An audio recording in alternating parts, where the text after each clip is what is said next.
مالك بالحيوان ده؟ سيبه يا اسطى. ده دب ده. هيربيه يا اسطى، حرام ليه دب؟ ايه ده؟ ده عامل مزرعة في بيته بيطبخ لهم يا جدعان، حنين ربنا هداه. ايه الطبخة الغريبة دي بقى؟ بيعمل لهم خضار باللحمة. ليه قرد كمان؟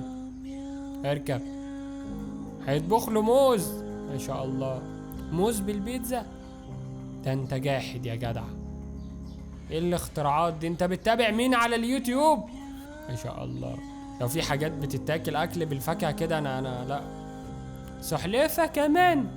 ايه يا اسطى، انت فتحتها حديقة حيوان ولا ايه؟ سنجاب؟ مش سنجاب ده سنجاب وارنب.